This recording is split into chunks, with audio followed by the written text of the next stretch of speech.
কিন্তু আপনার ছেলে 365 দিনে, খোদার 1 বছরে একদিনও ফজরের নামাজ পড়ে না, একটা দিন পড়ে না।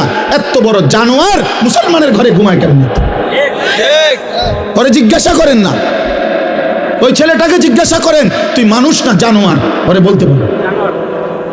একদিনও তুমি 365 দিনে মুসলমানের ঘরে জন্ম নিয়ে তুমি একদিনও ফজরের নামাজ পড়বা না? তোমার আল্লাহ নাই? তোমারে কেউ বানায় নাই? তুমি মাটির তলের থেকে বাইরিছ? তুমি আসমান থেকে পড়ে গেছো? তোমার কোনো সৃষ্টিকর্তা নাই? তিনি তোমার কাছে কিছু চায় না? আস্তাগফিরুল্লাহ, আস্তাগফিরুল্লাহ। তাহলে একটা বাবা বেনামাজি সন্তান ঘুমা বেড়ার কোনো চিন্তাই নাই, ওনার কোনো ফিকিরে নাই। ওনার ফিকির শুধু টাকা। আপনি কিস্তিতে টাকা নিছেন আখিরাতের আশায়, জাহান্নাম থেকে বাঁচার আশায়, দুনিয়ার লোভে।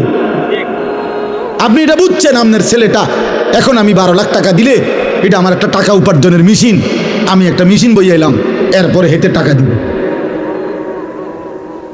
তা নাই তো বলেন, দুনিয়ার আশা ছাড়া, সম্পদের আশা ছাড়া বাড়ি করবেন, বিল্ডিং করবেন, জমি কিনবেন, সংসার চালাইবেন, বাজার সদাই খাইবেন, আপেল মালটা খাবেন, এই তো দুনিয়াই হলো। তো আখেরাত? আখেরাত ভুলে গেলেন, বাবাও ভুলে গেলেন, সন্তানও ভুলে গেলেন। আপনার ছেলে উপার্জন একদিন কর্মে না গেলে আপনার মনে গুসা হয়, কিরে ফুতি কি শুরু করলি? কামে যাস না কা? চাকরি, ব্যবসা, দোকানদারি, বিদেশ, পয়সা, এই জীবন বলেন আব্বা। আখেরাত কেমনে ভুলে গেলেন? আখেরাত যদি ভুলেও যান তো আখেরাত হবে না? কথা বলেন না? বলো ছেলেরা, বাবা তোমরা বলো, তোমরা যারা আজকে মৃত্যু ভুলে গেছো তোমাদের মৃত্যু হবে না? তোমরা যারা নামাজ পড়ো না তোমরা তো মৃত্যু ভুলে গেছো। তোমাদের যাদের চরিত্র অপবিত্র, নারী দেখে, উলঙ্গ ছবি দেখলে, নারী দেখলে, জিনা ব্যভিচারের দৃশ্য দেখলে, হারাম নারী দেখলে বীর্যপাত হয় শরীরের মধ্যে, আর এই শরীর তখন নাপাক হয়। নাপাক জেনা করিলে, ব্যভিচার করিলে, নারীর সাথে হারাম সম্পর্ক করিলে, মদ পান করিলে, ব্যভিচার করিলে শরীর নাপাক হয়, অপবিত্র হয়, অপবিত্র। আল্লাহ রসুল সাল্লাল্লাহু আলাইহি সাল্লাম বলছেন, যে ব্যক্তি মদ পান করে, যে জিনা ব্যভিচার করে, খোদার কসম নবী বলছে আল্লাহ তার অন্তর থেকে ঈমান খুলে ফেলে, মানুষ যেমন তার দেহ থেকে জামা খুলে ফেলে।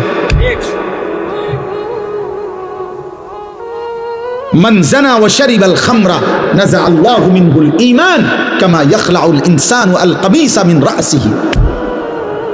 ঈমান খুলে ফেলে বেটা। এই অবস্থায় যদি মৃত্যু হয় নাফরমান, মনে রেখো সে মৃত্যু কি মৃত্যু হবে। প্রিয় বান্দা তারা, তবে সমস্ত কিছু, এই কথাটা খেয়াল করেন, সমস্ত কিছু আমার পথে, আমার নির্দেশনা মতে ব্যয় করার পরেও যাদের অন্তর সর্বদা আমি আল্লাহর সামনে আখেরাতে মুখোমুখি হবে, আমার কাছে আখেরাতে ফিরবে, এই ভয়ে কাঁপতে থাকে, তারা আমার প্রিয় বান্দা। নামাজও পড়ে, ভয়েও কাঁপে, রোজাও রাখে, ভয়েও কাঁপে, যাকাতও দেয়, ভয়েও কাঁপে, দান সাদাকাও করে, ভয়েও কাঁপে, হজও করে, আবার ভয়েও কাঁপে, আল্লাহর ভয়ে। তাহলে এই জন্য বললাম, কোরআনুল কারীমের মধ্যে আছে ইব্রাহিম আলাইহিস সালাম আল্লাহ তাআলার কাছে বলতেন, রব্বি লা তুখজিনি ইয়াউমা ইউবআসুন, আল্লাহ যেদিন কবর থেকে সকলকে হাসরের ময়দানে উঠাবেন, ওই ময়দানে আমি ইব্রাহিমকে বেইজ্জতি করে নেব। উনি নবী, উনি আল্লাহর খলিল, কিন্তু উনি ভয় করছেন, ভয় করছেন। আমাদের অনেকের কাছে এটা কিছুই না, কিন্তু ইমানদারের কাছে এটা অনেক কিছু। নেককারের কাছে আখেরাত অনেক কিছু, নাফরমান পাপীর কাছে এটা কিছুই না, বেঈমানের কাছে এটা কিছুই না রে আব্বা। ফাসিক ফুজ্জারের কাছে জীবনে যার নামাজ নাই, সেজদা নাই, আল্লাহ নাই, রাসূল নাই, পাক নাফাক নাই, হালাল হারাম নাই। তোমরা যে সমস্ত যুবক মনে করো তোমাদের জীবনে কোনো ওযু, নামাজ, পাক নাফাক, আল্লাহ রসুলের বিধানের কোনো পরোয়া নাই, তোমার কাছে কিছুই মনে না হইতে পারে, কিন্তু আমার কাছে অনেক কিছু মনে হয়।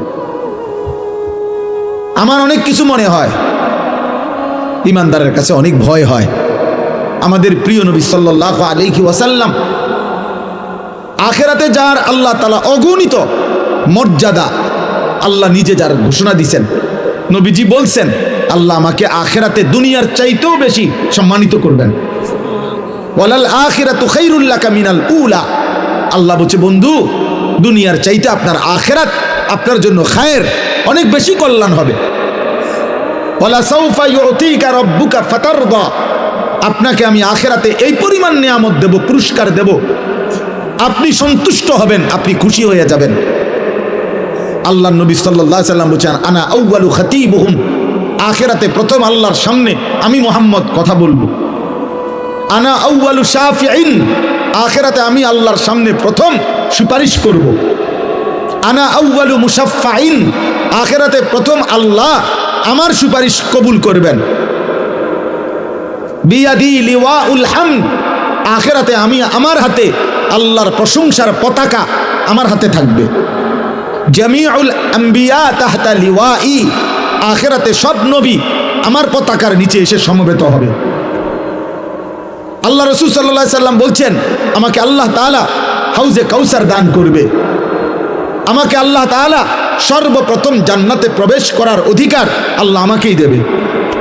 এত কিছু যার, সেই নবীজি সাল্লাল্লাহু আলাইহি সাল্লাম আখিরাতের এত সম্মান এত মর্যাদার কথা শুনবার পরেও তিনি প্রতিদিন 5 ওয়াক্ত নামাজের পরে আল্লাহর কাছে দোয়া করতেন আর বলতেন আল্লাহুম্মা হাসিবনি হিসাবান ইয়াসীরা, আল্লাহ আপনি আমার হিসাব সহজ করে দিন, আমার আখিরাতের হিসাব সহজ করে দিয়ে। ওনার আবার হিসাব কি? উনি তো মাসুম, উনি তো নিষ্পাপ, উনি তো বেগুনাহ, ওনার তো যাররা পরিমাণও কোনো গুনাহ নাই, তবুও তিনি ভয় করছেন, তবুও তিনি ভয় করছেন। এই জন্য প্রিয় ভাই প্রিয় বাবা, আমি এটা বুঝাইতে চাই, মূল বিষয় হলো প্রতিটা মাহফিলকে আমি খুব কদর করি এই জন্য যে এটা শুধুমাত্র আমাকে পরিচিত হওয়া, এটা মাকসাদ না। আমি এই দেবিদ্বারে ইতিপূর্বে বহু এমন মাহফিল করছি, বহু মসজিদেও যেখানে 20 জন 50 জন মানুষ ছিল, 4 জন মানুষের সামনে আমি ওয়াজ করছি, আমি 10 জন মানুষের সামনে ঘড়ির ঘন্টায় 4 ঘন্টাও বয়ান করছি। তাহলে কাজে এটা কোনো বিষয় না যে ধীরে ধীরে জনপ্রিয়তা বাড়তেছে, অতএব আশা করি এবারে না হোক সামনের বারে ইলেকশন করবো, এইটা না, এই মাকসাদ না। এখানে জনপ্রিয়তা কোনো বিষয়ই না, এখানে পদ পদবী সুখ্যাতি কোনো বিষয় না। আখিরাতে আমরা প্রত্যেকেই একা একা একজন একজন আল্লাহ তাআলার সামনে হিসাবের জন্য দাঁড়াইতে হবে। ওয়াকিফুহুম ইন্নাহুম মাসউলুন, কোরআনুল কারীমের মধ্যে আছে আল্লাহ তাআলা ফেরেশতাদেরকে হাসরের ময়দানে বলবেন আমার একজন একজন বান্দা আমার সামনে এনে দাঁড় করাও, আমি আল্লাহ আমি নিজেই জিজ্ঞেস করব। আজ আমি জিজ্ঞেস করব, আমার বান্দা বলো আমার এক এক লোকমা খাবারের হিসাব দাও, আমার এক এক ঢোক পানির হিসাব দাও বান্দা, আমার প্রতিটা নিঃশ্বাসের হিসাব দাও, আমার দেওয়া হায়াতের সেকেন্ড সেকেন্ড বান্দা হিসাব দাও।